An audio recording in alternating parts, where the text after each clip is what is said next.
walk the streets with my swagger on, supernatural, facing a million opponents, and my role is to act alone.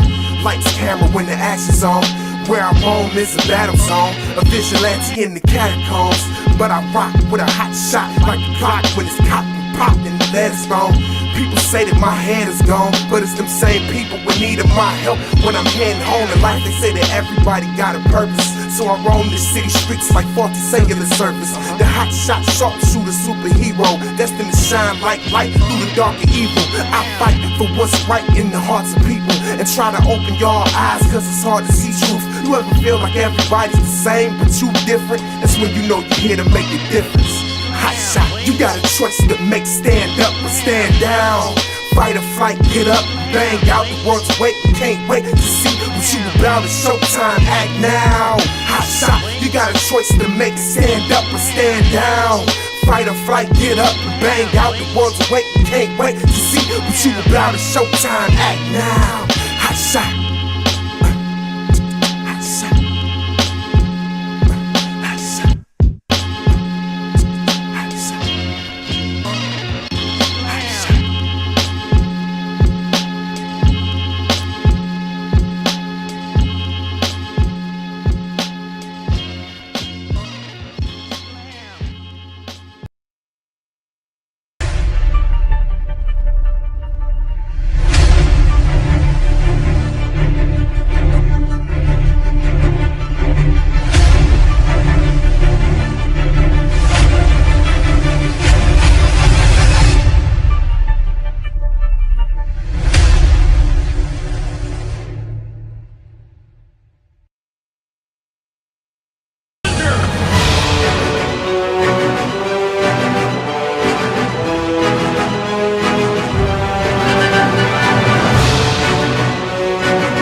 What's up, everybody? How you doing? And I am Mike Watson, aka Most Epic, the host of this show, Chat and Draw, and the publisher of Freestyle Comics. And we got a special afternoon, daytime edition of Chat and Draws. We're going to be launching an awesome new Kickstarter. We have a couple guests with us today to launch this incredible book that we're going to be talking about today.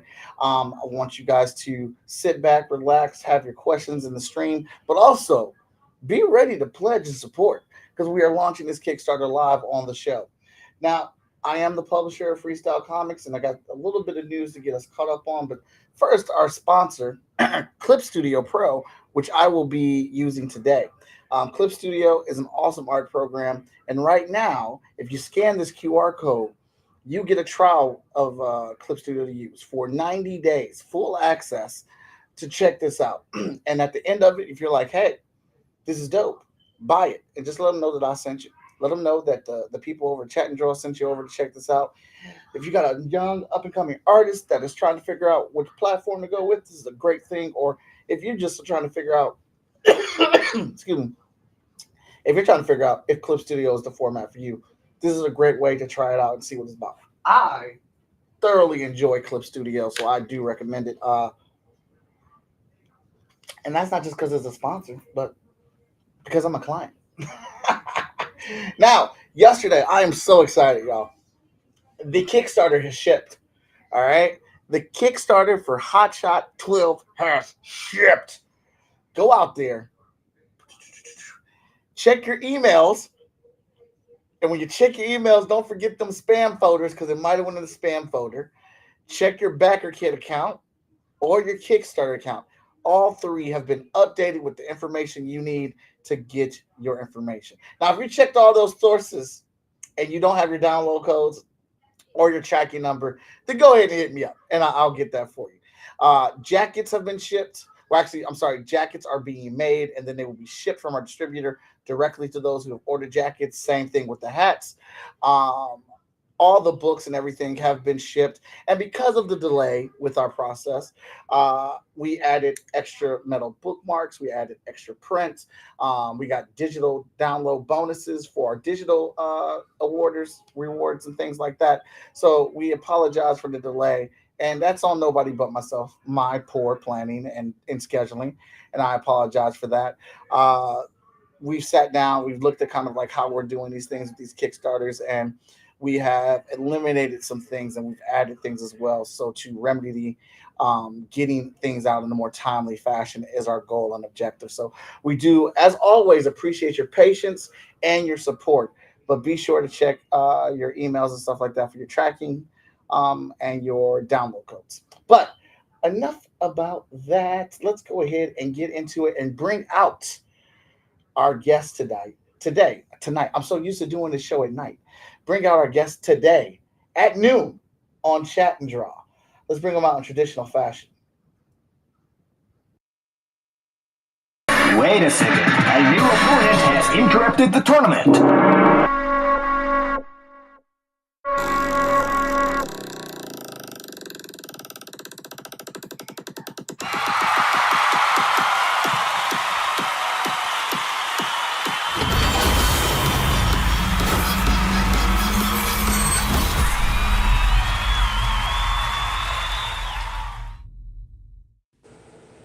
What's up, everybody? How you doing? What up, y'all? Doing great. All right. We've got the paper killer. Hey!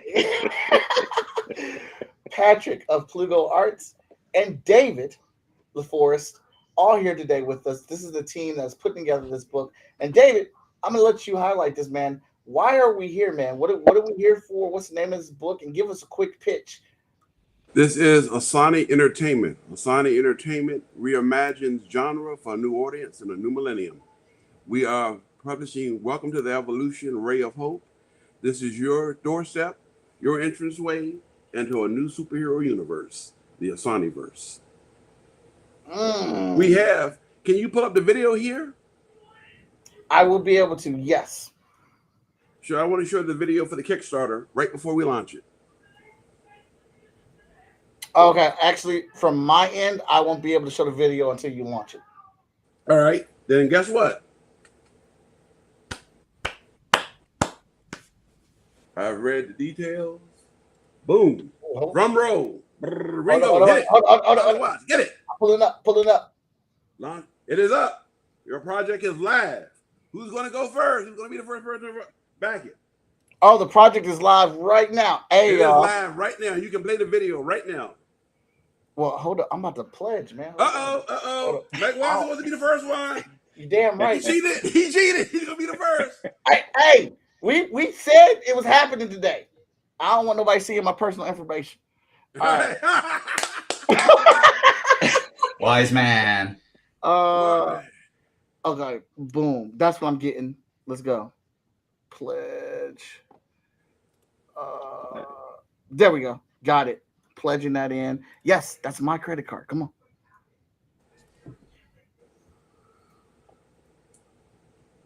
Let me go look at it. You got a first backer. Because I haven't seen any of the you ever seen the rewards? Uh-oh. Got his first rewards up. Hey! Got his first reward. Hey! Play the video. I want him to see the video. We spent a lot of time on that video.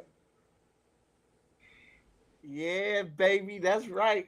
First one in this boy.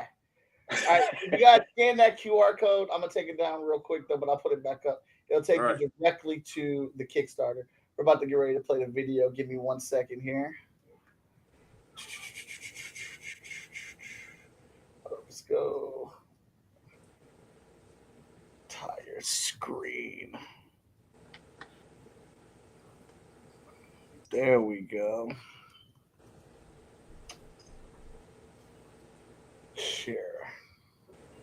All right, let's play this video. Unmute it. It's muted. Mike, you can't hear the video. You gotta unmute it. It's the sound playing. The what? can see the video, you can't hear the sound. Go down to right there. Right. It's not muted. The sound is playing on my end. Okay, I can't hear it on my end though. All right. Can you guys hear it? I can't hear it. I can't hear it. Hold on. Give me 1 second, Joe. Hold on. Because it's coming through loud and clear over here. Hey, we apologize for technical difficulty. Most of the time it's at night, and we're creative. We work at night, so this is early for us. This is early for us. 12 noon. Why?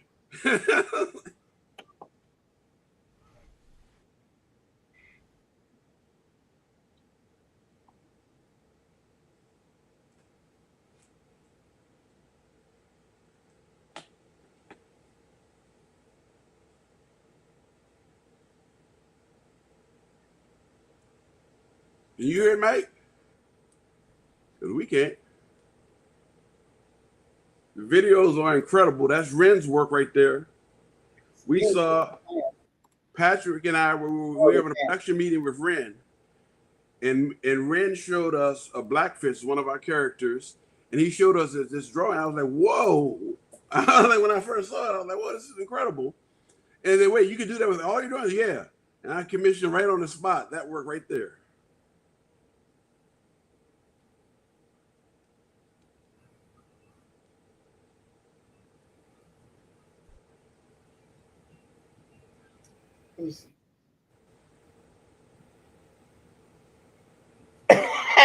Oh, hold on, man. I got to try to get the sound going for that. Because that closing was hard. You're not going to if you hear the closing. Let me try this again. Oh, I'm so sorry for the technical issues. No, we've been working so hard for so long. And, you know, technical issues are a part of these kinds of projects. So I think any creator knows that there's always a little bit of wrestling happening when it comes to. We got a second backer. That you, Ren? We got a second backer. There's a second backer. No, I'm still looking. It doesn't matter what side of the fence you're on when the fence is gone. Earth's military decimated by alien invaders. Cities in flames. Mass suicides. Looting. Riots. And panic in the streets. 9 men and women. Each a direct descendant of extraterrestrial prince. Each with personalities and beliefs as powerful and as conflicting as their supernatural abilities. Set aside their differences to fuse into a core for their first mission, one they cannot fail. To stop a global threat to our existence, they transform into Earth's last line of defense, the first ray of hope, the Omega Core. Asani Entertainment invites you to escape into the future for a wondrous dimension that lies beyond the edge of imagination. A new superhero universe, the Asaniverse. Join the evolution.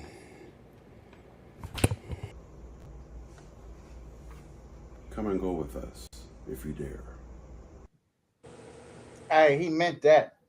He meant that. Yes, indeed. Every word of that. Like, I really want to join the core now. Around like Professor X. We gotta get you a t-shirt. We gotta get you a t-shirt. Hey, all right, I'll send you the ad. All right, so we are going to be and so for today's episode, all of us are drawing, so we are going to go into a different mode here. I'm going to share my screen. Hey, Ren, you sit there for 1 second while we get everything set up. Let everybody look at your pretty face. Okay, so I'll come over here to my windows. So we're going to be rotating between artists today, looking at Patrick, mine, and Ren's as we work. Let's get us started off. All right, I'm at the bottom there. Okay, so gentlemen, Patrick, actually, I think you were saying some things that were very interesting. I heard you, but I don't know if the chat really heard you. You were talking about technical issues and working on the project. So if you want to go back on that so the chat can hear you. Oh yeah, I mean, really, like, this has been David's labor of love, you know. But it's, you know, when he kind of introduced me to the concepts, there were so many amazing details, you know, the hyper locality of it, the priority for, you know, representation, you know, the whole you know, creating a new Afrofuturist vision for superheroes, you know. But amidst all that, there were just so many technical issues that had to get jumped. So many hurdles that we had to get past in terms of building a website for this project, for setting up the Kickstarter for this project. Even today, right? Like working out the little technical details so that we could all be together today with you, you know. So, but it's something that we've gotten used to because we've been, you know, working 24/7. I'm on the West Coast. These guys are on the East Coast, you know, so we're like constantly shooting messages back and forth, just trying to make sure every detail was covered for today's launch, you know. And yeah, I mean, we had some emails. We tried to get some excitement built. We're playing around with this concept of challenge of the cities, where we're trying to see which local hero gets the most love. But I mean, to really go into that, I think David needs to explain a little bit more about the concept of the Omega Force and how these heroes are coming together from all different parts of the nation, and what that means for any reader. So let me just set David up to kind of let people know what they're in store for. No, we got 9 heroes. And each hero is in a real world city. Live. Patrick, you did a nice job here earlier. You sent out an email to our list with the challenge of the cities. So I'm going to shout you out here. Challenge of the cities. Countess Germaine, that's the character Patrick's going to be drawing. She is her home base is Atlanta, Georgia. Black Fist is based in Baltimore, Maryland. Lawrence Force is based in Chicago, Illinois. Lawrence Force is the character that Mike's drawing. Mr. Dan Kania, he's home base, nation's capital, Washington, D.C. Soli Invictus, home base, Detroit, Michigan. St. Elmo, home base, Los Angeles. Ianifa Nia, home base, Nolens, Louisiana. Sunday Shaw, who Ren's drawing, and Ren loves feet, so you might see a lot of that. As it is that joke for anybody watching. And in Harlem, New York. And Pre-Shaw is in my hometown of Pittsburgh, Pennsylvania. Each one of the characters, they have own individual powers on it. In fact, I'm going to go to the Kickstarter while we're here. That's cool to have it live. It looks different when it's live. For us, anyway. You know, I didn't know what it looked like until it launched, because you know you have the mask. It is cool having it live. Priest Shaw, home base, Pittsburgh, Pennsylvania. Priest, the perfect superhuman specimen of human development and conditioning, a product of genetic engineering. Priest wears the armor of God that enhances all of his metabolic functions and prevents the buildup of fatigue and poisons in his muscles, giving him superhuman strength, endurance, agility, speed, reflexes, durability, senses, all past the zenith of natural human potential. Priest is the master of the deadliest martial art of all, capoeira batecue. And capoeira, I think most of us know, is a real martial art. Batecue, that's a lost art from Brazil. So I just created an imagined super art. Sunday Shaw, home base, Harlem, New York. What? Somebody's going to say something. Well, I thought somebody was going to say, all right. As beautiful as a Ferrari, supermodel Sunday Shaw is as potent and deadly as an M1A1 Abrams tank. Combined with her superhuman strength, speed, reflexes, durability, senses, awareness, and the healing factor she has from wearing the armor of God, Sunday can flawlessly copy any human movement after seeing it perform. The ability is linked to her muscle memory, allowing her to instantly replicate the physical movements of peak-level humans. And Priest and Sunday, yes, they're brother and sister. Sunday is Priest's younger sister. Black Fist, Nigeria Nelson. Nigeria volunteered for an experiment conducted by the American Order of Foundation, the private prison contractor, on the promise of an earlier release that resulted in Nigeria becoming a Shangling. Nigeria can create perfect copies of himself, replicants, he calls them reps, including everything on him, clothing, weaponry, etc., etc., at will. Nigeria is telepathically linked to each rep and has complete control over all of them. Nigeria can absorb each rep individually or collectively back into himself at will, along with whatever memories, knowledge, and skills they've acquired, which is significant because Nigeria and each of his reps can duplicate the knowledge, skills, and powers of any super or non-superhuman ability of every individual within an uncertain range. Lawrence Force, Dr. Jala Von Shaft, her home base, Chicago, Illinois. As a result of her own research of the Lawrence Force, the combination of electric and magnetic force on a point of charge due to the electromagnetic fields, Jala can shape and manipulate all magnetic fields that exist naturally or artificially. Whether she draws the magnetic force from outside herself or generates it from within is unclear. By linking her own magnetic field to the Earth's, Jala also possesses superhuman strength. Jala can also project or manipulate any form of energy that is part of the electromagnetic spectrum, to include visible and ultraviolet, radio, gamma, X-rays, and microwaves. Jala's control of microwave energy allows her to generate near limitless amounts of heat and enable her to fly with enough thrust to carry huge weights aloft. Soleil Invictus, Trayvon Medgar-Till, home base Detroit, Michigan. After being knocked unconscious and intentionally locked in an atomic reactor at the nuclear power plant where his adoptive father is employed, Trayvon is a living solar battery, constantly absorbing solar rays and converting them to energy, giving him superpowers, strength, speed, flight, solar blast.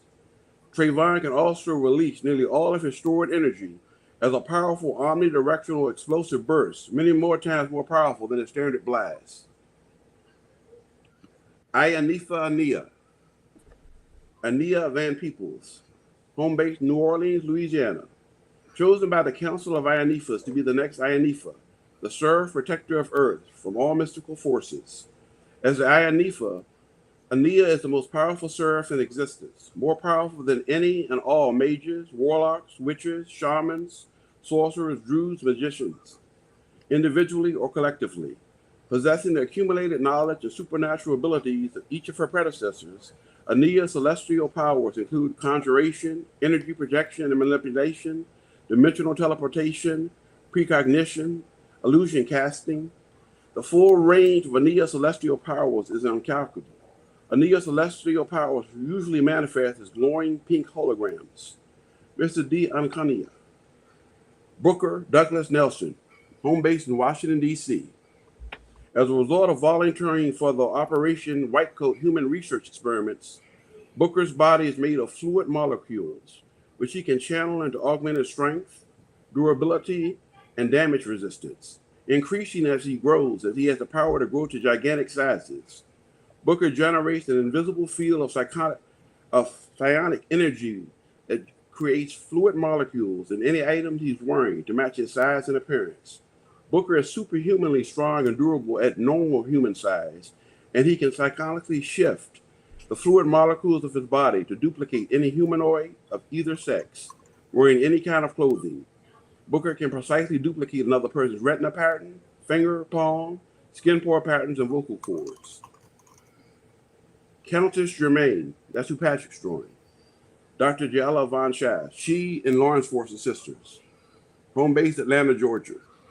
After being subjected to unlawful government human experimentation as a result of her unwitting inclusion into Project Mantra, Jala possesses the full spectrum of psionic abilities: telepathy, telekinesis, psychometry, and remote vision. Jala can make herself seem invisible and project illusions. She can induce temporary mental and or physical paralysis, loss of particular memories, or even total amnesia. Jala can project bolts of psionic energy powerful enough to stun the minds of another being into unconsciousness, as well as project powerful force fields of psionic energy. Saint Elmo. What? All right, so these power sets are crazy. These power sets are crazy. But let's dig in a little bit and talk about your creative process. How does this even begin? Like, how did you decide to Oh, assemble this team? I came back. Well, we just actually did a post on that. This goes all the way back to 1984. The Fantastic World of D.C. Coleman. D.C. Coleman was a movie starring Gary Cole. Gary Cole, you remember him? God rest his soul. But he was a little boy whose father was a diplomat in Washington D.C. and all he thought about all day was like Walter Mitty, imagined himself as superheroes. There was only one problem. Gary Coleman, as you remember, was black, and every hero he imagined was white. And I remember the NAACP had a fit. They were talking about instead of imagining himself as General MacArthur to be the drill sergeant that Lou Gossett Jr. played, and also in The Gentleman, they tried to get. But then I started thinking about it. How many black heroes are there for him to imagine superhero wise? It was like it really isn't a whole lot. After the Black Panther, look at it at that time, there wasn't a whole much for him to choose from. And that's when I got the idea. And then I'm a big fan of the Pulps. One of my favorite characters, probably my favorite pulp character is Doc Savage. But one of the things I liked about Doc Savage was, his nickname was Superman Doc Savage, and he stayed at a Fortress of Solitude, and his real first name is Clark. So I think somebody else liked him too. But he had a team with him. Now, this was the guy was like this ultimate martial artist, everything, but he had traveled with a team.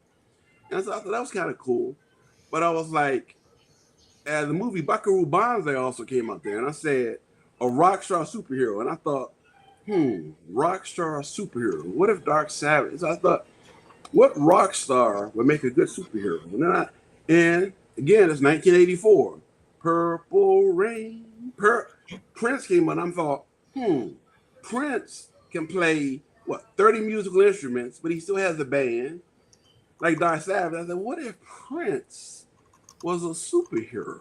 And one of my friends said, yeah, he was. But I'm like, well, okay, a comic book superhero, but what if Prince? And that's the idea and the basics of Pre-Shaw started there. What if Dark Savage was Prince? I even called him Prince Doc Savage for years. I was trying to come up with that idea. And he also a fan of Remo Williams, the Destroyer. And Remo had a power called Senanju, his martial arts, which doesn't exist. It was made up, but I thought an idea of a martial art that was obscure and deadly. And while I was in college at Pitt, I saw a performance of capoeiristas. And this was like when I was at capoeira, I was like, hey, this is cool. When people see breakdancing, what you're seeing is capoeira. Because when the capoeiristas went to New York, they were capoeira was disguised as a dance because it was illegal for them to fight. So they disguised it as a dance. Well, when they got up to New York, they saw the breakdancer. They just copied the dance moves, which is how I said that. And that's black culture. It's a sequel. I said, okay, capoeira. Okay, well, I got one character, then I started building around him. And years later, I thought it was Wizard Magazine. I saw they had the best superhero team. And it was like, okay, you added them up. I think there were 3 black people on them. On all 10 of them. 10 of them. Three black. Wait, hold up. Time out. This ain't working for me. It was like, so I decided, and their number 1 super team, I think, was the Authority. They came up, that was the Authority. They had Justice League, second, Avengers third. So I said, let me come up with a team that could kick the crap out of all of them. So the first one, I knew I had to have somebody with magnetic powers. Why? Because Iron Man wears metal. Wolverine said somebody with a magnetic power would mess up the metal people. Somebody with like magical powers, that's always Superman's weakness. And then the Authority had this person who could split into multiple people. So I said I needed a multiple person. So I basically tried to come up with a team. And since, what does DC want to always do? The Big 7. The Justice League was always the Big 7. And I had the Big 6. Okay, well, I'm Army Intel. I'll give us 9. So I'm going to give us a 2-person advantage going in. And I'm going to make sure that our powers are counter to everything they can do. And so that's basically how I came up with the idea and how to do it. And I wanted people that look like me. You know, that's the big look. I wanted some heroes that look like me. Right. And Okay. that lived in the real world and dealt with real things. Mm-hmm. And if you notice, I was going to their origins. I'm talking. I delve deep into that conspiracy theories and stuff, the government, human experimentations, and so many of these things. That conspiracy theories have been proven, but they ain't exactly conspiracies. All of the spirit, like the Unabomber, he was MK Ultra. He had while he was in college to make money. He subjected himself to how much verbal abuse could a person take before it broke him. It would break him. What ended up breaking him? That's how he ended up being a Unabomber. And I think about the way some of these illegal, quasi-legal, secret experiments are done and how they impact and the impact they have on society and continue to have on the individuals, on their families. And one of the things on priests, his name Shaw, comes from Herman Shaw. Who's Herman Shaw? Herman Shaw is one of the survivors of the Tuskegee syphilis experiments. Now, a lot of folks still to this day don't know about the Tuskegee syphilis experiments. Our government actually gave African American men syphilis and allowed them to go the rest of their lives pretty much without treating it, infecting their partners, their lives, and everything. And I think it was 99, when President Clinton, apologized on behalf of the nation for it. Well, think of the damage that was done. Mm-hmm. And all these things. And this wasn't a conspiracy. This actually happened. And Patrick knows it because Patrick's the editor of Habaragani. I've already done a blog post on medical experimentation and human gynecology was invented through the torture of enslaved black women. The whole thing was invented through that. So many things. And one of the reasons why I joined the Army, people asked in 1985, Connie's pretty good, all volunteer. So they were definitely looking for, your strapping young man who come and join the Army. But why the Army? Why not the Navy, why the Marines? Because my father fought on the beaches of Normandy. And you watch Friday, there were no black people on the beaches of Normandy. The first people on the beaches of Normandy were black. The paratroopers, the people that cleared the ground for the paratroopers were black. How do I know that? My father was one of them. My father was the E6, that was enlisted soldier 6, but he wasn't allowed to fight because blacks couldn't fight. I don't go. Blacks couldn't fight. He was a cook. But when the fighting got so bad they needed bodies, they transferred him. But that was a problem. You couldn't have a black man in charge of a white man. So even though my father was E6, he had to be reduced in rank to E1, the lowest. Well, when you got off the boat, who were the lowest ranking people? The black soldiers. So my father was one of them. So much of the stuff that's coming to light now, I've known my whole life because my father was one. There was one of the last living African American veteran from Vietnam lived right here in Pittsburgh. He passed away a couple years ago on July 4th. I met him at the VA hospital. He had on his World War II hat. And I said, my dad fought on the beaches of Normandy. He said, so did I. I sat right between him and his wife. We talked for a long time. And so many of these parts of human history are just, and they got to shut it to the side. And so when Asani Surreal is the John Raff created, and Asani Surreal, it blends the real world, where it's kind of like, hey, some of the stuff that you didn't know about, that you weren't talked about. Hey, I don't see some of these feet, man. I thought you were going to do it. Yeah, you ain't going to see them feet. Ain't going to be no damn feet in here. Oh, Lord, I have more fun. We have fun. We have fun when we get together. But I just wanted to do, and comic books, we've done pow and bang. You can do more with comics than just go pow. You can talk about stuff. I'll always be grateful to the great Neil Adams, God rest his soul. And I got to meet him like just 2 years before he died. Actually, no, it was a few years for that. Because the same Comic-Con I met Ren in, I met Neil Adams. The other combination.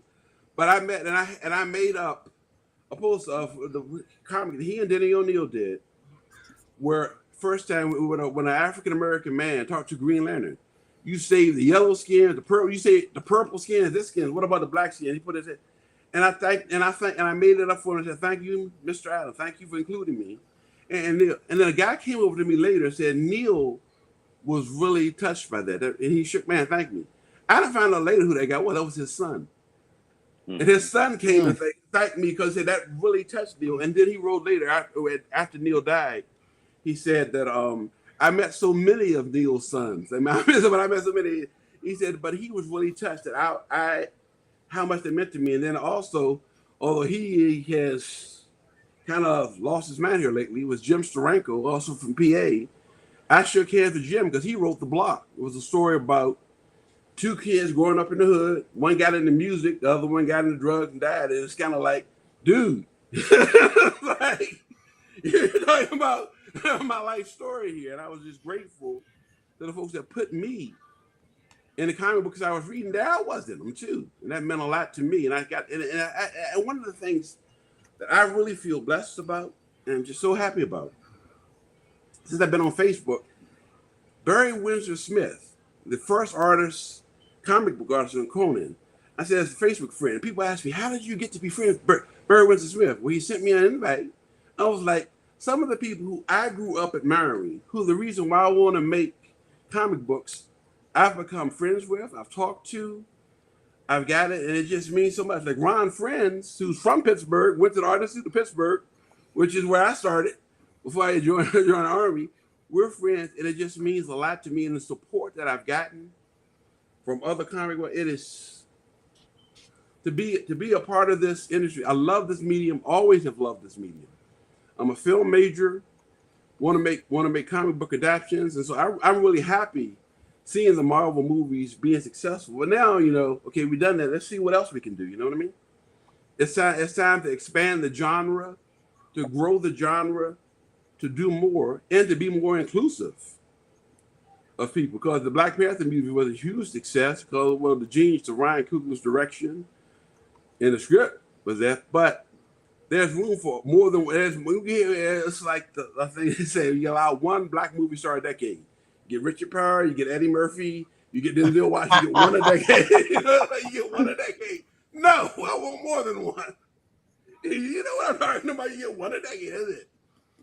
But no, we're going to give you a whole genre because we don't want to overload you right now, but we have the Omega Corps, those 9 heroes. We got some more heroes in the works. We're not going to overload, but we have a whole universe. Okay. Heroes coming.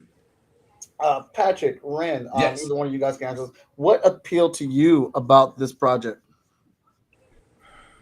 Well, hold up. Let me order. Ren like the feet. Oh. David gonna make me quit. He keep it up. Keep trying to make me draw feet. Man, I've known you for over 20 years, and I'm seeing a new side of you today. I see we act different around different people. No, the hell we don't. So one of the things when I actually met David through Victor, honestly. He met Victor, he saw The Samaritan, and Victor sent him over to my table. We were in Pittsburgh at a show. I can't remember which one. Probably a Wizard show back then, right? Yeah. So he came over, talked to me, and he was like, "Yeah, I'm David Laforest. I got this idea about blah blah blah." And so what messed him up at first was he told me he was an officer, and I was like, "All right, well, we ain't gonna talk no more." So he kept chipping away at me, and he was telling me about what his vision was, and he's super detail oriented, and he sent me all these files and all these ideas, and he was telling me the breakdowns of the characters, and I was like, this is a lifelong work. You know what I mean? Like this is truly a new universe for him. Like this is a complete universe. Like what he has planned. Like I've seen some of the background stuff that where he was talking about. He's got a whole universe. He means it. He really means it. And so it took us some years. It's been a long time for from the time we met to the time this project gotten to where we are now. And it was just a passion. You know how I am, Mike. If I don't like working with people who don't have passion for their own projects, and the amount of passion, the amount of heart and detail that David has for this project, dude, it's immense. And I've rarely seen people in the industry that we know or that we don't even know that have this much real love for the projects that they're involved in and that they create. So Well, thanks, Ren. I agree. I mean, I met David and more recently Ren just over the past 2 years, maybe thereabouts. So a lot of the yeah, maybe. concepts were Yeah. already kind of broken down and like distilled. But what really struck me was just the thoughtfulness of how thoroughly he was envisioning, these stories taking place, not just in terms of like, epic superhero adventure to open up the whole universe, but just the nature of like the hyper locality of it, specific heroes existing in specific cities, and then like David using his deep knowledge of those cities and the cultures and the subcultures within each city, to inform the comic. So it's not just like a superficial statement when he says, these are the adventures that are happening right outside your door, right? These are adventures based on the nature of a given city, So like if it's Los Angeles, that's a different kind of city than Chicago. In Chicago, different city than New York. But David's deep knowledge, not just of comics, not just of like genres, because that's a whole other subject, but his knowledge of these local cultures, came through in how he was presenting, these concepts. And that was something that I've never seen before. Like I have vague recollections of Jim Shooter presenting the idea that the new Marvel's new universe will take place, outside, the reader's doorstep. But that never worked. The concept was there, but the delivery failed, It needed someone like David with his attention to detail and his ability to really like synthesize like massive amounts of knowledge, to bring it into a project. So when I saw that, I was really interested. And we're a part of a comic creating community. So we were like kind of throwing ideas around. And at the time, he was looking to kind of figure out what's the log line, what's the elevator pitch for this project. And that was something that just kept, sparking my curiosity, like I kept wanting to say, oh, well, it's the fact that these heroes are so diverse, but they're from, they all want to save the world. They all are acting heroically, but that doesn't change the fact that they have different politics. They come from different places. They have different attitudes about those places. And so it's that level of detail that really made, this project stand out, And then when he mentioned earlier, he mentioned Habarigani. And so what Habarigani is the official Asani Entertainment newsletter that we've been releasing on a weekly schedule, because that's how deep his knowledge is, and that's how much information he wants to impart upon the reader, so that when they buy, this first premiere issue of Welcome to the Evolution, Ray of Hope, they can also go to asanientertainment.com and read up on the blog posts, which give historical context for a lot of the genre tropes that are being addressed and reimagined in the comics, But then again, we have to talk about genres, right? And the nature of how genres have been used, particularly to propagate stereotypes. Something David talked about when he talked about DC Collins, but, the situation goes much deeper than that. And so young readers today just really need to be able to see themselves, and not just visually, but to be able to understand like the nature of where they're coming from, and what that means or what that could mean. So how's that for a long answer? Oh, that was great. That Oh, was yeah. great. No problem. I'm loving the conversation here. You guys are giving excellent answers or whatnot. So we're having a good time. So designing these characters, what's that process like for you, David? How long did it take to come up with these characters, like from start to finish? These obviously these are. It seems like these characters have been with you for a while. I don't know about finish. It's like when you're creative, one of my guy, Buddy Robson, said, "The work's never done. You just stop working on it." For me to get it to the point where I'm like, okay, I've done all I'm going to do and give it to Ren, it can take a while. It can take a while. But basically, I start off with, I look at, you can't just have the hero out there by themselves. It doesn't work. You got, okay, give them a city. All right. What are their interests? Who are their friends? Their love interests? What are their powers? How do they feel about their powers? Because one of our characters, I take it's been years. I was developing this concept back in 2015 when I met Ren. And here we are now, 10 years later.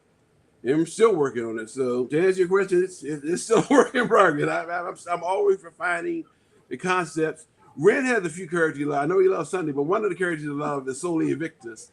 Cause I'm not going to ruin it for you, but when you see the issue, you'll see Red has a lot of fun with him. And if you notice, even on one of the covers, the only person who's really enjoying the alien invasion is a 15-year-old kid from Detroit who can use his full powers and he doesn't have to hold back. He's like, come on, bring it on. I love it. And that's one of the things. Each character has their own specific genre. They have their own personality. And not just their personality, the stories are going to have their own personality, their own feel, their own genre. So you're not reading the same thing over and over again. It's not going to be just like a cookie cutter, okay, put this in. I have basic foundation of them.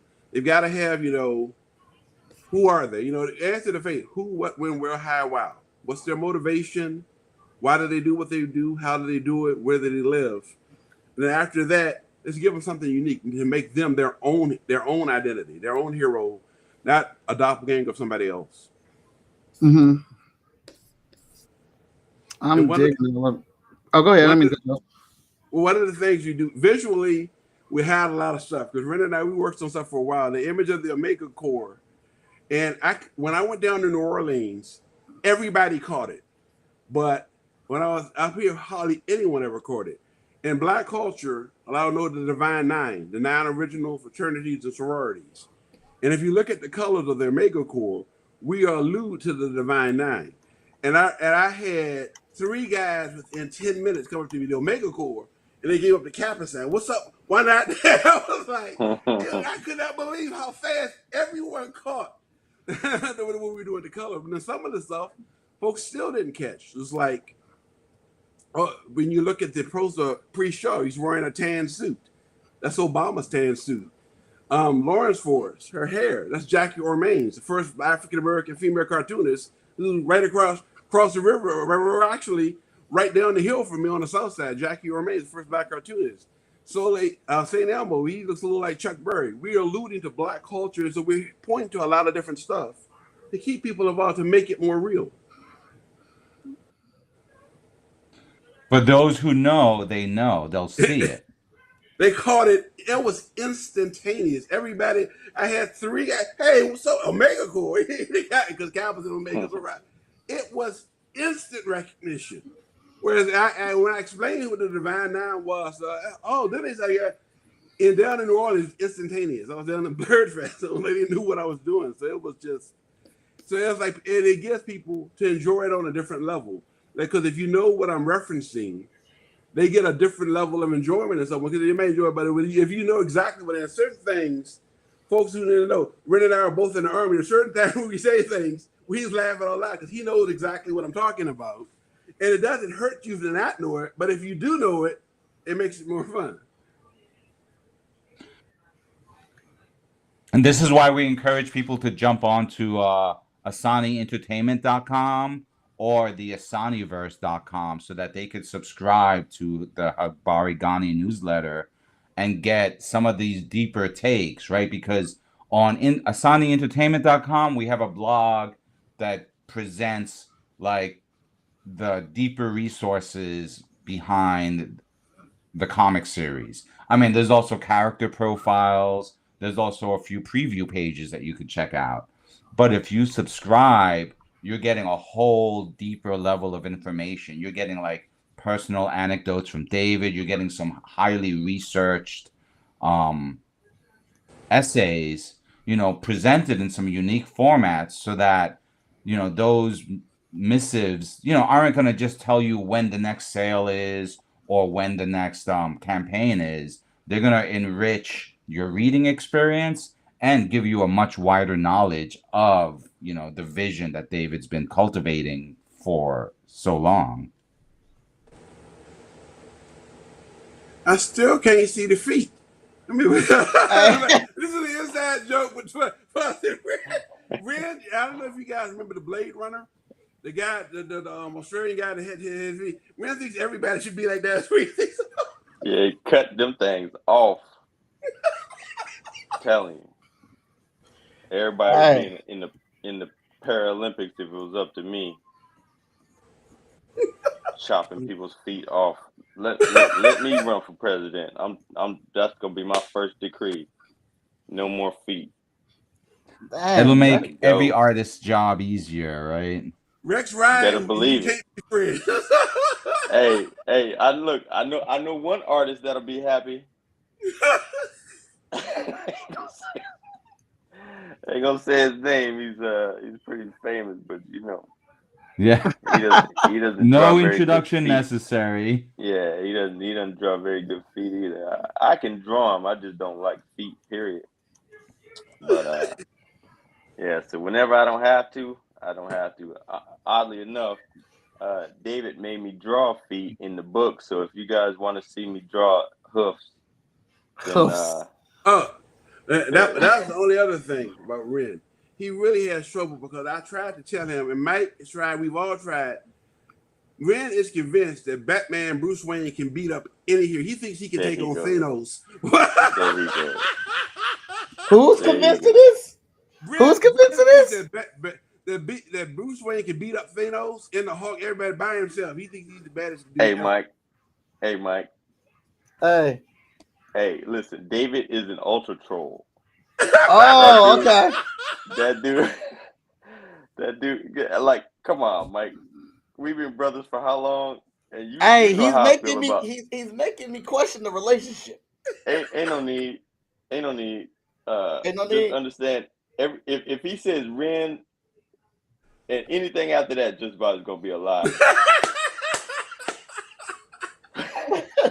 If he says anything like one thing y'all need to know about Ren, it's a lie. It's a lie. Ren is a brilliant, creative individual and one of talented visual artists. How about that? Very clever, David. But David's also a big fan of my singing. Oh yeah. If you value your hearing and you don't have any drama in hand, you don't let Ren sing for you. That's all I Hey. He has two keys. Coming back. He has 3 keys. 2025. Off, way off, and God help us. Oh no. Not off, way off, and God help us. God help us. That's what you call it. ASB. You think of animals being tortured. I made a rock album once. So I just took a quick look at the campaign, and we are right now waiting for our 5th backer to jump on. Oh yeah. Thank you. I was about to bring that up that you guys are at $141 right now with 4 backers. We're waiting for some backers. Chat, cool. Go ahead and help them out with that. Look, I got a couple of rules with this. I mean, obviously, if you want to support the campaign, go on here, find something you like, go ahead and pledge. Times are hard, and you may be thinking, man, I ain't even got nothing to give. I can give $1. We'll take that. No, ain't nothing wrong with that. $1. We will take the dollars. Dollars stack up. Plus, that with that $1, it's also another person that's on the campaign. The more people that are pledged and back it, the more that this campaign gets seen. So yes, that helps. If you literally have no funds to give, because responsibilities, we're adults, we have things going on. Life is hard sometimes, but that's fine. We get that. Give us a share. The sharing is absolutely free. Sharing helps. It also helps us get to more people who may be interested in it. Who has the nerve to call you? What's that? What's going on? Mike's getting a phone call. He's busy. Okay. He's over there. He's over there getting important phone calls. It's true though. Support is as simple as a share. You know, like we have a lot of we're really eager to get this message out there. And, you know, no matter how wide our network of people are, there's always going to be someone else who's going to be excited to discover this project for the first time. And we need everyone's help to communicate this vision. And we have some special surprises for retailers who want to get involved. Like David and I were talking about creating this challenge of the cities, which has to do with finding out which local comic shop can get the most fans of their local hero, you know, supporting this campaign. And so we're hoping that backers will be willing to shout out their local comic shop so that if that local comic shop supports this campaign at the retailer special level, and they turn out to be the comic shop, or they turn out to be in the city that's getting the most local love, then we'll include a special variant cover package for that retailer. Nice. See, these are things I'm not privy to, Mike. Oh shoot! They're not telling you all the information. No, they're not giving me no information. Hey, David's like, hey, get onto the drawing board and get to work, and then he's got Patrick over there doing all the secret fireworks. He's got the secret squirrel stuff going on over there. It's I'm only all secret. This stuff out first time. It's only secret because we're down to the wire every time. You know, not a second is spared. Not on purpose, huh? No, it's, you know, David sets a high bar, and so it's just always a mission to like, okay, what's the next mission to accomplish for this project? Right. Indeed.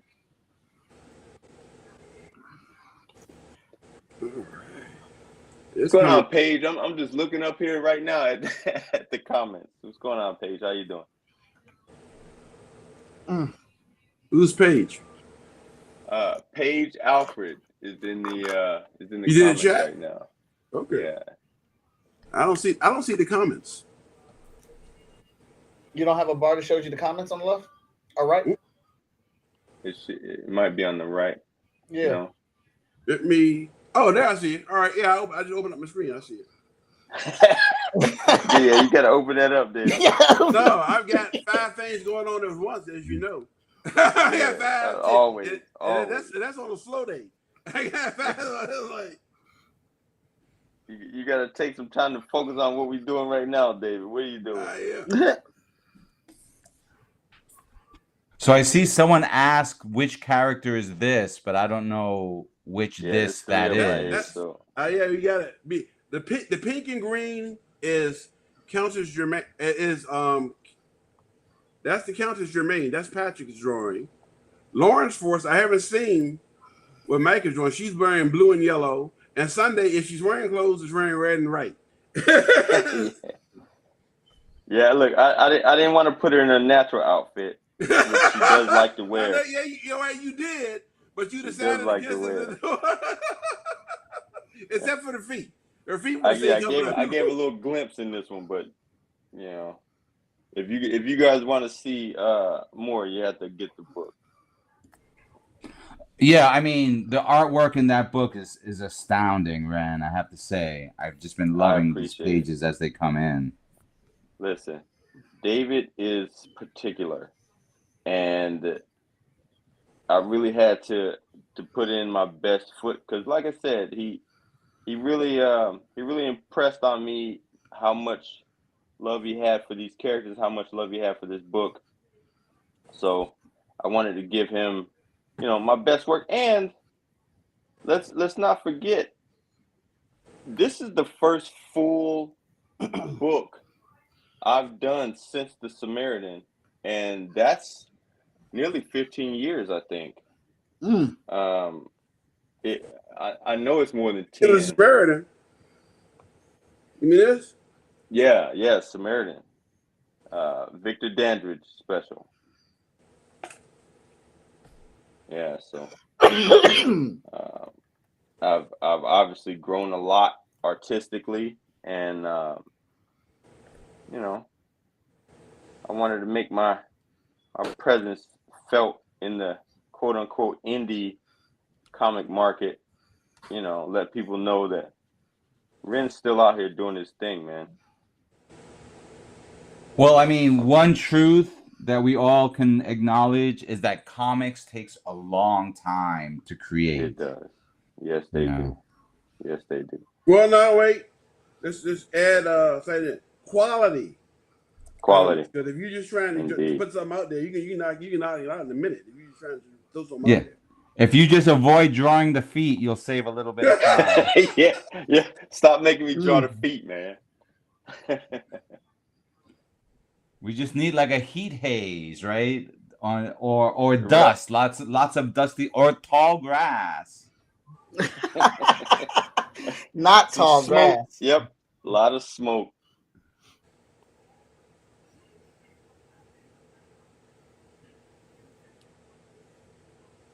I mean, we all know Michelangelo never liked to carve feet. Right. You sure love to carve little dinks, though. Yeah, a lot of little dinks in there. That's really why David was upset at Goliath, right? That's what he was mad about. Yeah. He's like, man, if somebody don't give me some damn pants, it's cold out here.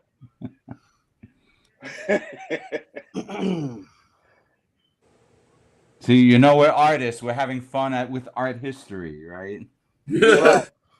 You have entered the nerd chat. We're talking about I failed that class. You hear with nerds. I failed that class in college. Pissed me off. You pissed me off.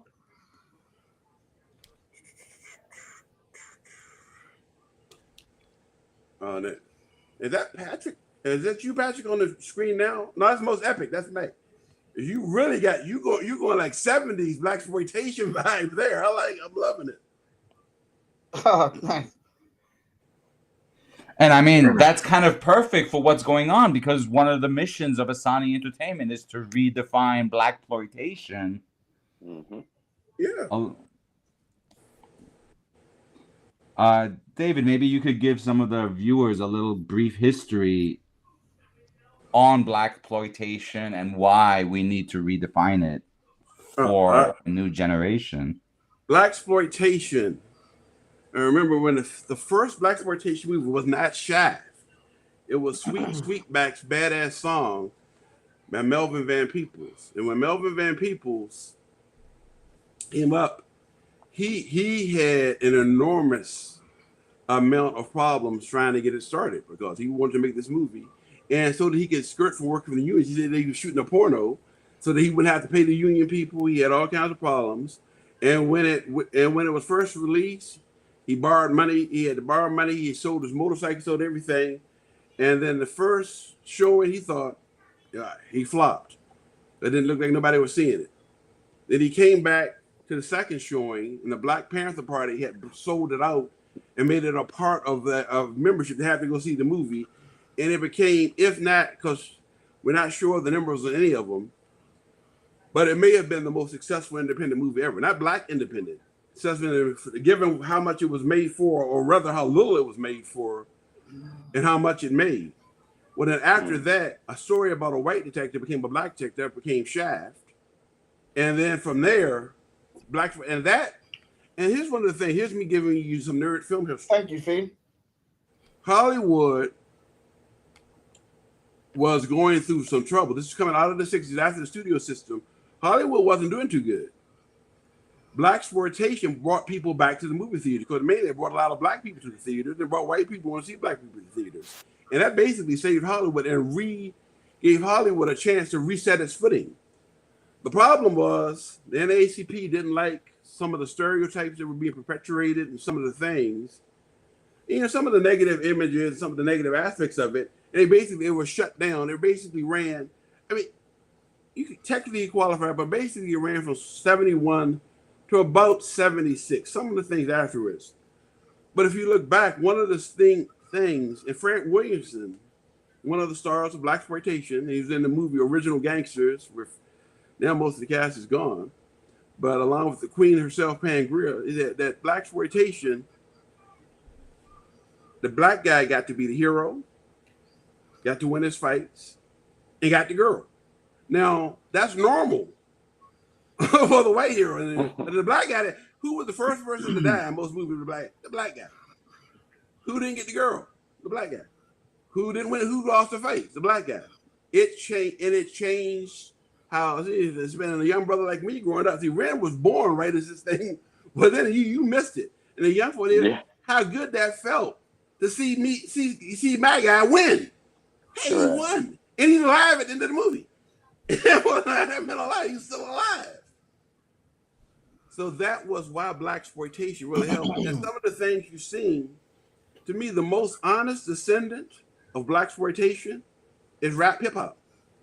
Because the hip hop culture and rap culture, that's blaxploitation. That is the movie. And the same criticisms of hip hop and rap are the same criticisms that you heard. And so that is the most honest. And one of the people, although his work was never adapted doing blaxploitation, but he is one of the most important people in hip hop is Donald Goines.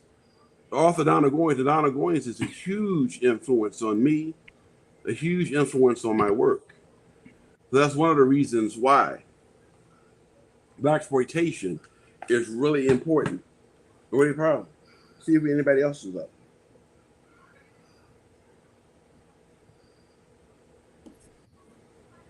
And we're still a lot of that I didn't know. I didn't know about some of that blaxploitation information. Yeah, dude, you weren't born. Yeah. And it's one of those things like it's like so much of Black history. We don't know it. If you weren't around, see, I'm old. How about if you weren't around when it happened? You didn't hear about it. Wow.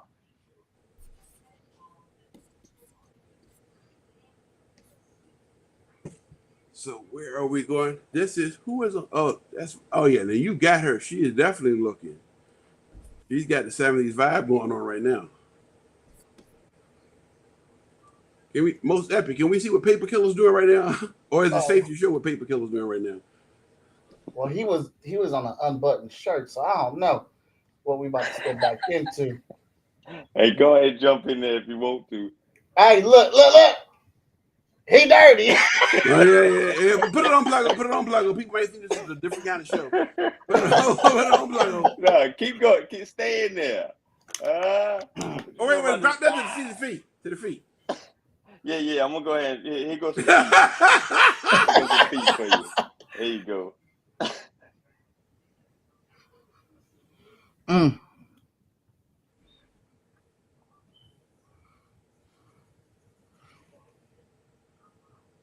So we got the Kickstarter going. It's launched. It's live and things like that. What are we talking about? Is this going to be an ongoing series? Is this a limited? This is going to be a whole series. We got we have 27 series. What we want to do is each book is going to come out quarterly in an anthology, 3 stories in a book. And at the end of the year, each book will be a quarterly, 1, 2, 3, 4, and then we can collapse into a graphic novel. Okay. And that's what we're planning with, just graphic novels.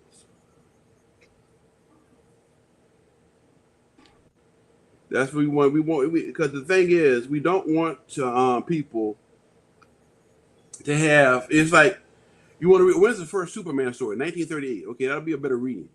You're called. When's the first Spider-Man story? 1962 or 63. Is it? We want to give you a new story, and where do you start? The first chapter, the first adventure, 1, second, 2, so people know where to begin and what to read next. We want new readers to have a chance to jump in on a world that's to them, and they can get started right away. Because one of the things I like, and people ask, why is manga so popular right now? One of the reasons for manga is for people who like to read comics. Because you see the kids reading manga, they are comic books for people who want to read comic books. We're still out there. Not people that want to see a movie that's about to be adapted to a movie screen. They want to read comics. And we're trying to build stuff for people to have an ongoing series that they can build, and they can then, and at the end of the year, because one of the things I know about Ren doesn't like the graphic novel collected edition. He likes the individual editions. So for the folks that's what we're going to do, individual editions, and we're going to do the graphic novels, and we're going to do digital and I drove Ren crazy. So then you got to do it vertical. Why? Because the young kids, they read their comics, a lot of them on this. Everything has to be done on a phone because they want it vertical. Now, why, when you can hold it all like that? But you got to remember, we're old. We want to look through the pages. We want to meet the reader where the reader's at. That's why we're on Global Comics. Global Comics. If you're in Japan and you want to read our book, Global Comics translates for you into Japanese. Wow. Global Comics translated into France, if to French, translated into Korean. So if you're overseas and you want to read these American comics in your language, Global Comics does. That's part of your membership. That's a great deal. That is cool. That is really cool. We want to meet our readers where they are.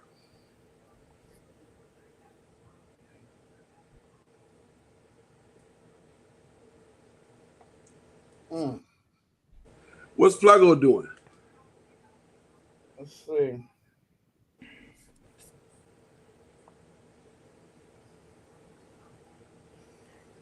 There's the Countess.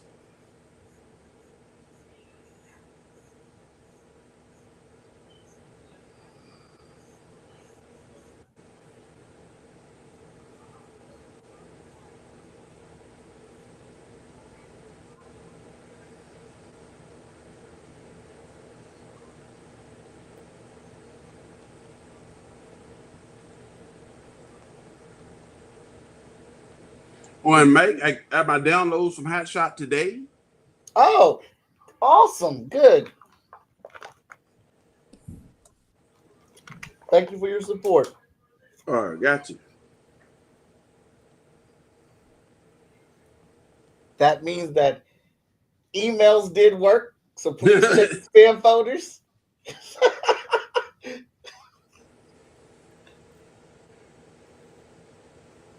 So I'm working on Clip Studio Paint, which is a relatively new to me for digital illustration. Like I was mentioning earlier, I tend to be more of an analog guy where I like to really, do the pen, the paintbrush with the ink on the paper. But you can't really, it's a little difficult to share that online. You know what I'm saying? Absolutely. You got to jerry rig this whole setup, put a camera over your shoulder or put a camera right in front of you, right above you, and makes it awkward and uncomfortable to kind of draw. Yeah, I mean, sometimes it's worth it, but it's also nice to kind of take this opportunity to flex one's skills or to try and level up a little bit. I'm in formidable company here, so I got to try and keep up. Oh man, there's no competitions here. This is artwork. Artwork is one of those things, man. It's so much fun, and people can get to see 3 different art styles, 3 different artists doing artwork that they love, and doing the styles that they like. And man, I just when the idea came, honestly, I'm gonna tell you the truth, David. You surprised me because I saw the email and I was like, I didn't know I was supposed to be drawing. I was like, hey Mike, am I drawing? He was like, I think so. I was like, oh, okay. Well, you're gonna have to tell me what it is I need to do. Nobody knew what to do on this thing. I'm not savvy with computers, and I'm a technology hater. So. It took me years to get it convincing about iPad. Yeah. Look, Mike was, but the same time you were talking about it, Mike was talking about it too. He's like, "Come on, man, you need to do it all." Like, I don't know about all that, man. I don't know. He was like, "Come on, man. Everybody, all the cool kids are doing it." All the cool kids. Yeah, that's us out. we nerd kids. Yeah, I mean, the beautiful thing is, you can't erase a line when you're working in brush and ink. Right. Once that line is down, it's down. But the beautiful thing of digital is you can kind of get in there and perfect it. Hit that double tap, but it's back to where you want it.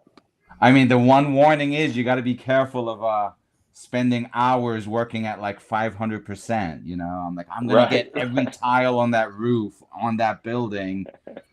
That's gonna be the size of a postage stamp when it's printed.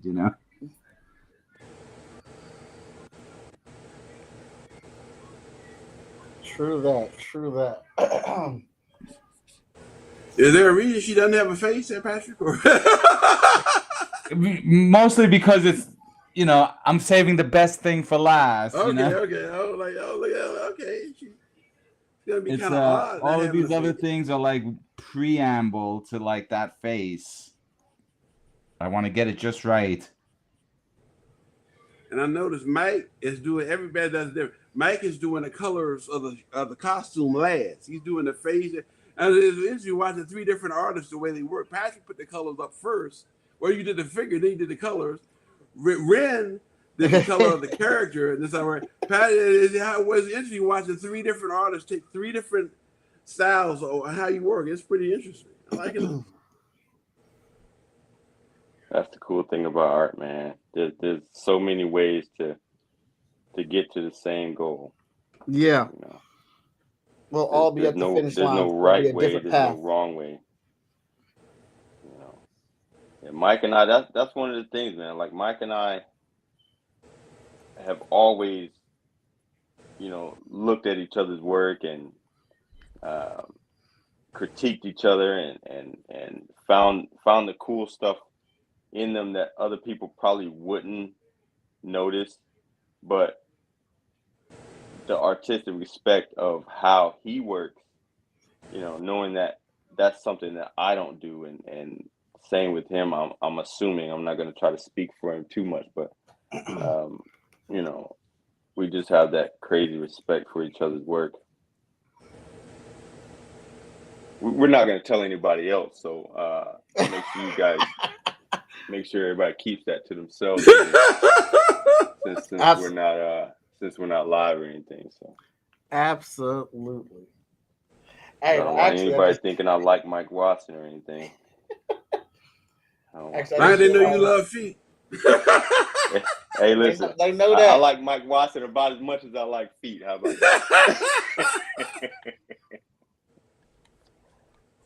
Let's see here. All right, we're going to do one last pass through where everybody's at, because we are actually at time for today's episode. I'll go ahead and get this finished up for you, David, and I'll get it over to you. Oh, thank you, man. Thanks for having me on. Ren, thanks for coming. Patrick, thanks for coming. Thanks for all the work you guys have been doing. No problem. No worries. I normally don't do colors, but then these guys jumped into colors, and I was like, okay, y'all trying to outdo me on my own damn show. There goes Mr. McKenzie right there. And we got Patrick. And he got the face, and he's saving the best for last, and he said. Well, this is the thing with hanging out with David, right? He makes everyone elevate their game. I started drawing. I was like, wait, what is Patrick doing? Is that color? What is it? Oh, these boys is out here putting color. Yeah, I'm going to blame Patrick, too, because I didn't know we were doing color either. I was like, I know the show's kind of short, but here it is. Here it is. All right.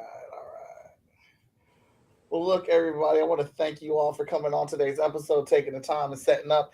Drawing jam sessions are always good times and fun. Be sure to check out this Kickstarter. Let's go ahead and get this up for you guys. Hold on. go ahead and scan that with your phones. Hit the QR codes. It'll take you right to the Kickstarter. On the Kickstarter, we're at $141. We got 4 backers this hour. I want to thank you guys for that support. And the rest of the chat, when you guys see this, when you catch this on the replay, give it a share.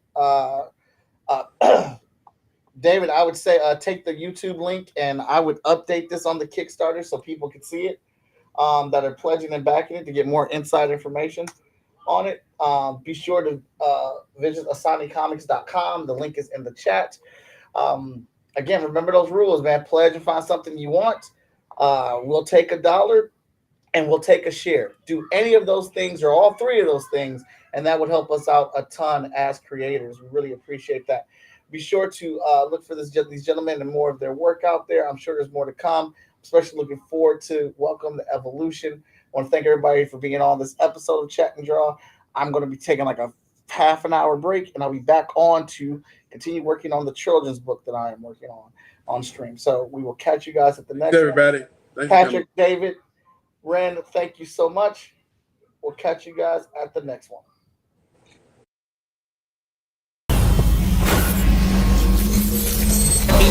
I think that I should ask Mr. Watson.